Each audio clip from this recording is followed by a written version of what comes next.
राधा राधा। क्या हाल है आप सभी का? आपको पता है कि ये प्रारब्ध क्या होता है?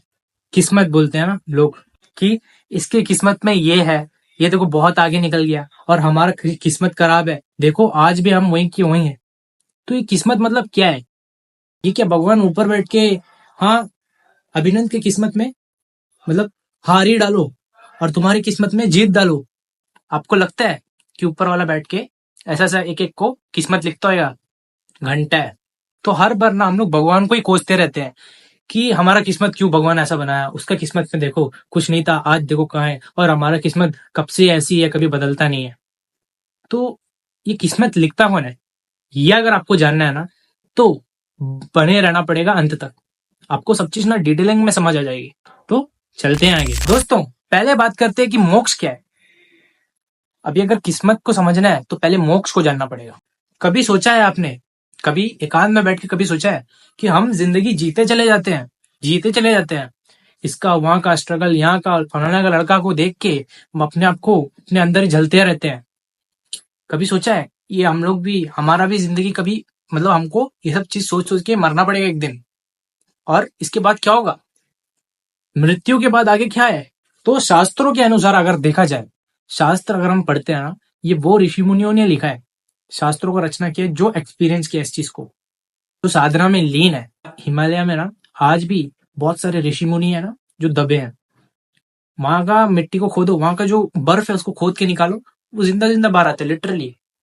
तो उन लोग क्या करते होंगे? उन लोग यही तो जानने का प्रयास करते हैं कि मृत्यु क्या है, मोक्ष क्या है, किस्मत क्या है। ये सब चीज उन लोगों को मतलब उन लोग यही जानने के लिए वहां बैठे हैं, तपस्या कर रहे हैं, समझे? और ये तपस्या करने टाइम बहुत सारा ज्ञान अपने आप आ जाता है। तो अब मैं बताने जा रहा हूँ, अब मैं शास्त्रों से ही, जो उन लोग लिख के गए हैं ना, वो शास्त्रों से ही मैं आपको बताने वाला हूँ मृत्यु के बाद क्या होता है। तो इंसान कुछ नहीं करता है जिंदगी में, बस अपना काम ये वो करता है, और एंड में वो मृत्यु को प्राप्त होता है। जब मृत्यु होता है ना उसका, तो उसका 84 लाख यूनि, मतलब 84 लाख मतलब 84 लाख यूनि में उसको भटकना पड़ता है। यूनि मतलब पेड़ पौधा बिल्ली कुत्ता, ये सारा यूनि होता है एक एक। तो उसको 84 लाख यूनि में भटकने के बाद फिर से वो मनुष्य यूनि में आता है। मनुष्य यूनि में आने के बाद फिर से उसका मृत्यु होता है और फिर से वो 84 लाख यूनि में भटकते रहता है। अभी आप बोलोगे ये क्या बात हुई, मतलब जिंदगी का मतलब क्या है फिर? यही मैं बताना चाहता हूँ। तो अभी आपके मन में पक्का ये सवाल आया होगा कि ऐसा करते करते कब तक जाओगे, फिर जिंदगी का मतलब क्या, फिर क्या है यार, अल्टीमेट ट्रूथ क्या है? अब मैं बताता हूँ अल्टीमेट ट्रूथ। अल्टीमेट ट्रूथ है मोक्ष। अब मोक्ष क्या है? एक आत्मा को जन्म इसलिए दिया जाता है मनुष्य योनि में, ताकि वो ये 84 लाख योनि से भटकने से बचे और भगवान को प्राप्त हो जाए, मतलब ईश्वर में विलीन हो जाए। मोक्ष का मतलब होता है भगवान में जाके मिल जाना। अब बात आता है कि उसको मोक्ष कैसा मिलेगा। अब मोक्ष के लिए करना पड़ेगा साधना, तपस्या, भगवान का आराधना करना पड़ेगा। तो ये सारा चीज शास्त्रों से ही लिया गया है, और ये जैसा है वैसे ही मैं आपको बता रहा हूँ। तो हमको करना पड़ेगा साधना, तपस्या, मेडिटेशन, ये सब करना पड़ेगा, तब जाके इंसान का चक्रास एक्टिव होता है। चक्रास क्या होता है? मनुष्य के अंदर ना 7 प्रकार का चक्रास होता है। एक मूलाधार चक्र होता है जो जनन इंद्रिय के पास होता है, जो हमारे जैसे लोगों के अभी तक एक्टिव नहीं हुए, वो उसी में उसका ऊर्जा घूमते रहता है। तो वहां से वो ऊपर कभी नहीं पहुंचता। उससे अगर ऊपर चले गया ना, तो मतलब उसको रियलिटी समझ आने लग जाएगा, ये दुनिया क्या है, ये क्या है। इसको बोध होने लग जाएगा कि मैं तो कुछ, मैं ये करने क्या है, उसको व्याकुलता होने लगेगी। तो उससे ऊपर उठने के लिए डीप मेडिटेशन करा जाता है। तो डीप मेडिटेशन जब करा जाता है ना, वो मेडिटेशन में उसका चक्रास एक एक करके ऊपर से ऊपर जाते रहता है, और दुनिया का जितना भी आयाम है उसके सामने खुलता जाता है। अब उसको सारा चीज का ज्ञान आने लगता है। उसको जो चीज उसका माइंड में रहता है ना कि इसका मतलब क्या है, उसको फट से उसका आंसर कोई ना कोई तरीके से भगवान दे देता है। उस तरह धीरे धीरे करके उसका चक्रा ये आज्ञा चक्र तक पहुंचता है। जैसे उसका आज्ञा तक चक्र तक अगर उसका ऊर्जा पहुंच गया मेडिटेशन करते करते, तो समझ जाना वो देव यूनि में जाने वाला है, देवता लोग का लोक में जाने वाला है। मृत्यु के बाद उसका 84 लाख यूनि नहीं होगा, उसका वो 84 लाख यूनि वाला कट जाएगा मृत्यु के बाद। और अगर आज्ञा चक्र से भी वो अगर ऊपर उठ गया, मतलब सहस्त्रार चक्र तक पहुंच गया, तो उसको मोक्ष मिलने से कोई नहीं रोक सकता। अब मोक्ष क्या है? भगवान में जाके मिल जाना, ये तरीका है। अब भाई बात आती है कि ये तो बहुत कठिन है, हम तो गृहस्थ है, ये तो बहुत कठिन है, ये जो भी करते हैं तो बाबा लोग करते हैं, ये लोग करते हैं। भाई आपको अगर ना मोक्ष चाहिए तो भगवान ने इसके लिए एक बहुत अच्छा एक फॉर्मूला दिया है, नाम जप का फॉर्मूला। नाम जप ना भक्ति अंदर से, देखो इंसान का 3 प्रकार से इंसान का मुक्ति होता है। एक होता है ज्ञान योग से, एक होता है कर्म योग से, और एक होता है भक्ति योग से। अब भाई जो ज्ञान योग है इसका मतलब क्या है? मैं पहले तुझे जानूंगा, मतलब डीप मेडिटेशन, मैं पहले तुझे जानूंगा उसके बाद तुमको मानूंगा। ये कौन बोलता है? ज्ञान योग। कर्म योग ये होता है कि इंसान कर्म करते करते भगवान को प्राप्त हो जाता है। मतलब वो निष्काम कर्म बोलते हैं ना, कि ये मेरा भगवान है, सब में भगवान का भावना करता है। मतलब सब हर एक कण कण में भगवान उसको पता चलता है, और वो हर एक कण कण को भगवान समझ के वो कर्म करने लगता है, तब जाके उसको मोक्ष होता है। ये हो गया कर्म योग। और थर्ड आता है भाई भक्ति योग, जो हर किसी को नहीं मिलता। क्यों? क्योंकि वो भगवान ही चुनता है इंसान को, ऊपर वाला ही चुनता है कि इसको मैं अपने मार्ग में लाऊंगा। उसको घसीटते हैं भाई भगवान, लिटरली मैं फील कर चुका हूँ भाई, मेरे को भी, मैं उतना बड़ा भक्त तो नहीं हूँ, बड़े बड़े भक्त हुए हैं ना, उनका मैं चरणों का एक धूल हूँ। अब मेरे को भक्त मत समझना, ठीक है? उनके आगे मैं कुछ नहीं। तो अब मैं ये बोलना चाहता हूँ कि भक्ति भाई भगवान ने, तो अगर जो भी इंसान भक्ति में है तो समझ जाना भाई वो इंसान खुद से नहीं किया है, उसको ऊपर वाला घसीटा है। पहले मतलब भक्ति युग में ऐसा ऐसा लोग भी आपको देखने को मिलेगा जो पहले शराब मांस का सेवन करते थे, और आज लिटरली वो सब छोड़ के भजन करने लग गए हैं। तो भक्ति युग में क्या है? खाली नाम जप होता है। नाम जप, भले तुम अगरबत्ती जलाओ नहीं जलाओ, धूप बत्ती जलाओ नहीं जलाओ, मतलब नहीं। तुम नाम जप कर रहे हो ना, जो भी भगवान का, राम बोल रहे हो, कृष्ण बोल रहे हो, हरि बोल रहे हो, राधा बोल रहे हो, वो नाम से संसार रूपी सागर से आप पार हो सकते हो। अभी आप बोलोगे कि भगवान ने ऐसा क्यों किया, मतलब अगर उसको इस दुनिया से निकालना है इंसान को, तो यही फॉर्मूला क्यों दिया? तो अभी मैं एक एग्जांपल बताता हूँ। अभी समझ लो आपने एक वाईफाई खरीदा, अब वो वाईफाई का आप आपका नाम से रिलेटेड कुछ पासवर्ड रखोगे। जैसे कि मेरा नाम अभिनंत है, तो मैं क्या पासवर्ड रखूंगा? अभिनंत रख दिया उसका नाम। तो मेरा कोई दोस्त आया, बोला भाई तुम वाईफाई का पासवर्ड बताओ, तो मैं क्या करूंगा? उसको मेरा नाम बताऊंगा कि ये नाम मार, तो आ जाएगा। बिल्कुल वैसे ही भगवान का वाईफाई से अगर कनेक्ट होना है तो भगवान का नाम पकड़ना पड़ेगा। भगवान ने ही इस तरह फॉर्मूला बनाया है, उसका वाईफाई से कनेक्ट होना है तो उसका नाम लेना पड़ेगा।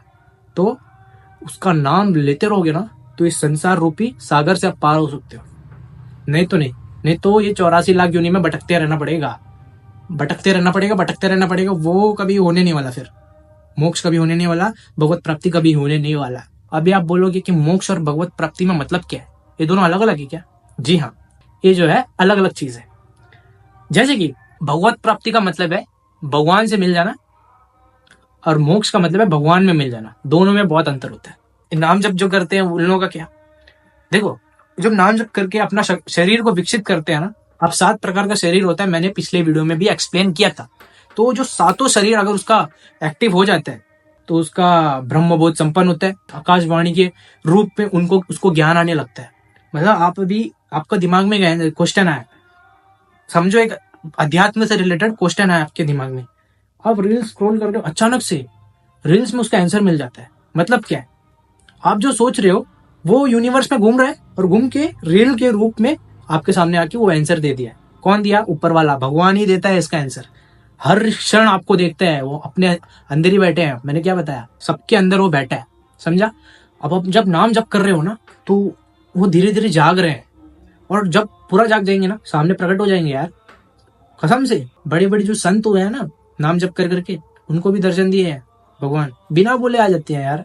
जब उसका मन पवित्र होता है तभी आता है। भक्ति को अगर जानना है, भक्ति का मार्ग में अगर आप लोग को चलना है, तो वो आपका बस का बात नहीं है, वो भगवान ही चुनेगा इंसान को। भगवान नहीं चुना है तो आप कितना भी प्रयास कर लो, 1-2 दिन चल सकोगे, उसके बाद वो फिर से आपका पहले का तरह रूटीन आ जाएगा। भगवान ने अगर चुन लिया तो ये जो रिश्ता है, दोस्त है, जितना भी चीज है आपसे रिलेटेड, आपसे कनेक्टेड जो भी चीज है, सब हट जाएगा। आपको दिखने लगेगा यहाँ में कोई मेरा नहीं है, यहाँ में जो भी है भगवान है। क्योंकि आपको कदम कदम में फील होगा कि भगवान मेरा मदद कर रहा है। आपको रोना आने लगेगा एकांत में बैठ के कि भगवान मुझ अदम पर इतनी कृपा। उसके बाद जो भक्ति प्रारंभ होगा ना, वो भाई भगवत प्राप्ति करा देने वाला भक्ति होगा। ये चीज का भी ज्ञान उसको मिल जाएगा कि नाम जप से भगवत प्राप्ति होता है, और वो नाम जप में लग जाएगा एकांत में। नाम जपते जपते जपते जपते भगवत प्राप्ति हो जाता है उसका। उसको कोई नहीं रोक सकता, क्योंकि भगवान ने उसको चुना है ना। वो खुद से थोड़ी गया है, इसको खुद से वो जा भी नहीं सकता। जो भी मेरा वीडियो देखता है ना, उसको शायद ये भगवान बताना चाह रहा है। मैं कसम से बोल रहा हूँ, मैं मजाक नहीं करता। वो चाहता है, इसीलिए यहाँ तक आप देख रहे हो वीडियो। नहीं तो बहुत जन तो अभी तक छोड़ के भाग गए होंगे। मेरे को वो माध्यम बना के आपके सामने अपना बात रखना चाहता है। तो आप समझ रहे हो तो बहुत अच्छा है, आपको नहीं समझ रहे हो तो आपको और भी करोड़ों जन्म लेना पड़ेगा। नहीं तो नहीं होगा। नहीं तो कुछ भी कर लो, कहीं भी चले जाओ, कोई भी तीर्थ चले जाओ, वो वाला भक्ति नहीं आने वाला। जो भगवान चुन के जो आता है ना, वो वाला नहीं आने वाला। और ये मोक्ष, भगवत प्राप्ति ही अल्टीमेट ट्रुथ है। ये सब एक संसार, एक माया है। ये माया मतलब क्या है? अभी आप सो रहे हो, ठीक है, आप एक सपना देख रहे हो, तो सपने में आपको दिखता है कि मैं बस में जा रहा हूँ, और अचानक से बस का जो सामने वाला डोर है वो बंद हो जाता है, लॉक हो जाता है, और अंदर ही आग लग जाता है। लोग मर रहे हैं, तड़प रहे हैं, आप अकेला बचे हुए हो। तो आप परेशान हो, इधर उधर जा रहे हो। तो बचने का रास्ता क्या है? बचने का रास्ता यही है कि उसको नींद से जगा दो, कि आपको नींद से जगा दो। यही तो है ना बचने का रास्ता, और क्या है?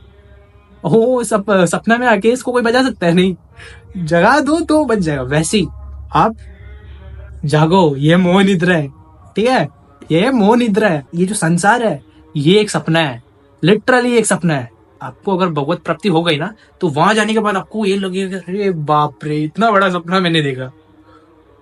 यही है भाई। और सपने में सच क्या है? ईश्वर सत्य है, ईश्वर सत्य है, सत्य ही शिव है। भगवान सत्य होता है, राम नाम सत्य है, कृष्ण नाम सत्य है कि नहीं? इसलिए तो बोलते हैं यार, लोग उसको मतलब देखते नहीं, उसको मतलब समझते ही नहीं, उस पर फोकस ही नहीं करते। इन लोग क्या बोलते हैं, अरे ये तो कोई गीत है करके सोच के उन लोग निगलेक्ट कर देते हैं। लेकिन असल में ये चीज क्या है? यही है। कितना बार आके कितना बार बोले हैं, फिर भी कोई माइंड नहीं करता इसको, क्योंकि उन लोगों को भगवान चुना नहीं ना। जब चुनेगा तब उन लोग करेंगे सब चीज, नहीं तो नहीं, नहीं तो नहीं होगा भाई।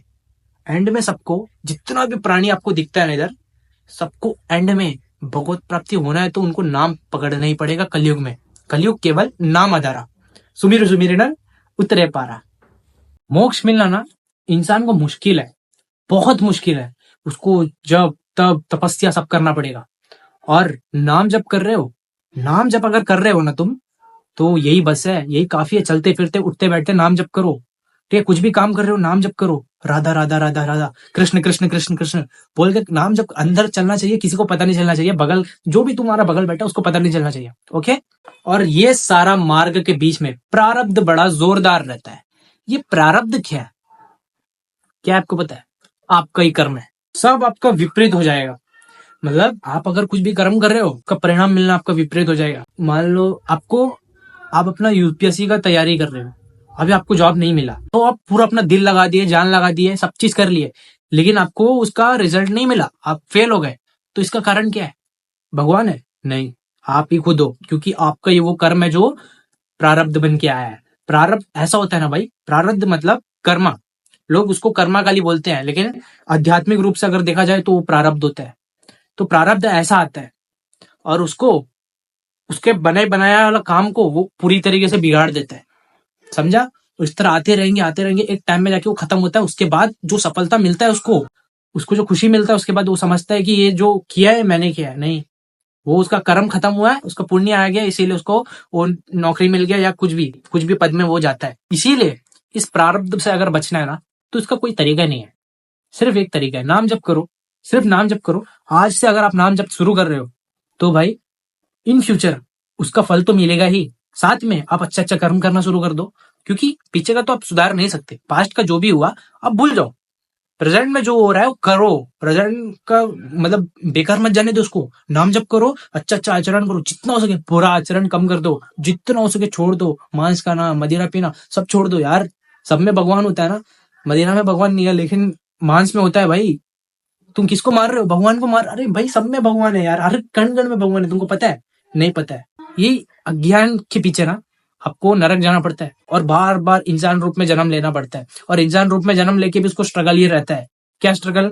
नर्सरी पढ़ो, 12 साल अपना बर्बाद करो, डिग्री लो, ये वो, ग्रेजुएशन कंप्लीट करो, ये सब क्या है भाई? ये सजा है ये। और ये सब करने के बाद मतलब इस तरह चलते रहता है। फिर इससे मुक्त हो यार, नाम जप करके, भगवान का पासवर्ड डाल के भगवान का वाईफाई से कनेक्ट हो जाओ। कर्म का फल ना आपको अवश्य मिलेगा, कर्म का फल कभी व्यर्थ नहीं जाएगा। तो आप आज से ही अच्छा करना शुरू कर दो, बुरा कुछ मत करो, जितना हो सके कम कर दो। वो बिरले ही होते हैं जो बुरा कर्म कर नहीं पाते, बुरा कर्म करते ही नहीं, अच्छा कर्म करते हैं, सिर्फ अच्छा कर्म, सबका अच्छा हो। कोई उसको मार रहा है, तड़पा रहा है, तब भी वो क्या बोलता है? तुम्हारा किया मीठा लगे। कौन बोला? गुरु गोविंद सिंह। उसको मुगल्स मिलके वो कढ़ाई में उबाल रहे हैं, गर्म पानी में उसको उबाल रहे हैं, वो तब भी क्या बोलता है? तुम्हारा किया मीठा लगे। तो वैसे ही बनना है, जितना हो सके। वो सब कहां से आएगा? नाम जप से आएगा। नाम जप से तुम्हारा मन पवित्र होना शुरू हो जाएगा, और किसी में दोष दर्शन दिखेगा नहीं। आपको लगेगा अरे इसके अंदर तो भगवान है, सबके अंदर भगवान दिखेगा, तो मैं किसको दोष दूं?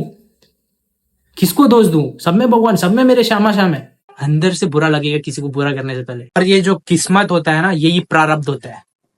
प्रारब्ध यही होता है। कैसा, मैं बताता हूँ। प्रारब्ध बोलते हैं इसका किस्मत खराब है, उसका आज किस्मत अच्छा है, वो उसका प्रारब्ध है भाई। वो उसका पूर्व का कर्म है, जिसका वजह से वो इतना आगे पहुंचा है। आपका पूर्व का कर्म खराब है, इसलिए आप वहीं में बैठे हो, आप आगे नहीं जा पा रहे हो। तो आज को सुधारो, अभी को सुधारो, तो क्या आगे उसका तरह आप भी आगे जाओगे, उससे भी आगे चले जाओगे, अगर आपका कर्म आज का अच्छा है। और आप भगवान को दोष देते रहते हो ना कि भगवान मेरा साथ ऐसा क्यों कर रहे हो। भगवान के ऊपर बैठ के बोलता है क्या कि अभिनंद को ऐसा दुख दो, ये इतना खुश क्यों है, इसको दुख दो। देखो, अभी आपके पिता के 2 बेटे, आपके भाई को आपके पिता ने बोल दिया कि तेरे लिए मैं महल खड़ा कर दूंगा, और आपको बोल दिया कि तुमको मैं कुछ नहीं देने वाला, तू जा कहीं भी भटक। ऐसा कभी बोलता है? नहीं बोल सकता, क्योंकि वो आपका पिता है, आपको ऐसा सब नहीं बोलेगा। आपका जो पिता है उसका स्वभाव ऐसा नहीं है। ये आप कैसे डिसाइड कर सकते हो कि भगवान का आदत ऐसा है, भगवान का स्वभाव ऐसा है? भगवान का स्वभाव ऐसा है ही नहीं। सूर्य कैसा है? वो चाहकर भी अंधेरा कर सकता है क्या? सूर्य अगर आपका सामने आ गया तो वो चाहकर भी अंधेरा नहीं कर सकता। वैसे ही भगवान मंगल भवन अमंगलहारी है। मंगल भवन अमंगलहारी, अमंगल को भी हरने वाला है वो। तो आपका साथ बुरा कैसे हो सकता है? आप सोचो ना। आप एक बार नाम जप तो करके देखो, पूरा जान लगा के देखो नाम में, आपको ना रोना आने लगेगा। भगवान मुझ अदम पर इतनी कृपा, इतनी कृपा। एकांत में रोगे भाई, लिटरली। और भगवान के सामने अगर तुम रो रहे हो, भगवान को ग्रेटिट्यूड कर रहे हो कि भगवान जो भी दिया है आप अच्छा ही दिया है, मेरे को मेरे साथ कुछ बुरा नहीं है, आप जो भी दिया, उसी क्षण से ना चमत्कार होना शुरू हो जाएगा। हर एक कदम में दिखने लग जाएगा भगवान का कृपा, भगवान का कृपा। और ये कृपा को देख के भी रोना आना शुरू हो जाएगा। उसका जवाब खाली रोना रहेगा, उससे कुछ भी पूछो उसका आंसर नहीं दे पाएगा। आपको पता कैसे चलेगा कि ये मेरे को दुख देने के लिए आया है, ये मेरा प्रारब्ध है? जो भी चीज होता है ना, वो आपका प्रारब्ध ही होता है। जो भी चीज आपको बुरा लगता है ना अंदर से, वो चीज आप दूसरा के साथ मत करो ना। आपको अभी समझ लो, आपका हाथ में अगर चाकू से अगर काट दिया, तो आप किसी और जीव को मत काटो। तो आप उसी तरह किसी और जीव को मत काटो, क्योंकि आपको दर्द हो रहा है, कोई आपको बुरा बोल रहा है, कोई आपका निंदा कर रहा है, आपको बुरा लग रहा है, तो आप भी किसी का निंदा मत करो। वैसे ही जो भी चीज आपको तकलीफ दे रहा है ना, वो आपका प्रारब्ध है। और आगे उस चीज को समझ के आप किसी को दुख मत दो, किसी को परेशानी मत दो। उसके बाद से देखना आपके साथ सब मंगल हो जाएगा। जितना हो सके सामने वालों को खुश करो यार, सामने वालों को दुखी मत करो, सामने वालों को खुश कर दो। मैं यही बोलना चाहता हूँ कि आपको यूनिवर्स ने चुना है, इसलिए आप यहाँ तक ये वीडियो में टिक गए। बहुत जन तो भाग गए होंगे यार, शुरू में भाग गए होंगे, क्योंकि उसको यूनिवर्स ने नहीं चुना है ना, उसको भगवान ने नहीं चुना है। अगर उसके माइंड में आ गया ना, तो आधा से ज्यादा डिप्रेशन उसका खत्म, डिप्रेशन से वो बाहर ही आ जाएगा ये सब चीज सुनने के बाद। क्योंकि उसको कोई भी उसको मार रहा है, कोई भी उसको तकलीफ दे रहा है, तो उसको ये लगेगा कि ये मेरा प्रारब्ध है। हाँ, और लिटरली ऐसे ही है, प्रारब्ध ही है वो, कंफर्म है, वास्तव में वो प्रारब्ध ही है। तो एक सब्सक्राइबर ने कमेंट किया था, ये देखो, कि हम धर्म के मार्ग पर चलते हैं, उसके बाद भी बार बार अधर्म होता है। माफी चाहता हूँ, आप कहना क्या चाहती हो ये मुझे समझ नहीं आया। आप ये कहना चाहती हो क्या कि धर्म पर चलता हूँ इसलिए मेरा परिणाम बिल्कुल विपरीत आता है? ये कहना चाहती हो कि धर्म पर चलता हूँ लेकिन अधर्म हो जाता है? अगर आपका आंसर फर्स्ट वाला है, तो इसका आंसर तो मैंने शुरू में दे दिया था। प्रारब्ध क्या है, इसके वजह से आपका जो है धर्म पर चलने आपका विपरीत परिणाम आता है। समझ गए? और अगर आपका आंसर सेकंड वाला है, धर्म से चलते हो तो अधर्म हो जाता है, इसका मतलब ये है कि आपने पूर्व टाइम में इतना बुरे बुरे कर्म कर चुके हैं जिसकी वजह से आपको उसका आदत लग गया है, अभ्यास लग गया है। अब उसका अभ्यास को मिटाने के लिए नाम जप करो, वो मिट जाएगा। आपको लगेगा अरे बेकार, मैं किसी को दुख नहीं दे सकता, मैं किसी को तकलीफ में नहीं देख सकता, ये भावना अंदर से आने लगेगा तो समझ जाना बस वो जो है पाप कट गया, नहीं आएगा, तो अधर्म और से होना बंद हो जाएगा। ओके, तो नाम को पकड़ो यार, नाम जब भी सब चीज है कलयुग में, कलयुग केवल नाम आधारा, सुमेरु सुमेरु नर उत्तरे पार। अभी आपको अगर खाली मोक्ष चाहिए, नाम जब से भी मिल जाएगा। सबसे पहले तो उसी का ऑप्शन आता है आपके सामने कि आपको मोक्ष चाहिए कि भगवत प्राप्ति। आप मोक्ष को चुन लेते हो तो आपको मोक्ष मिल जाएगा, भगवान में मिल जाओगे। तो यही है। तो आई होप कि आपको सब चीज समझ आ गई होगी। तो यहाँ तक ये वीडियो को देखे हो तो चैनल को सब्सक्राइब कर दो, लाइक कर दो, शेयर कर दो, कमेंट कर दो। तब तक के लिए मिलते हैं अगली वीडियो में। Good bye.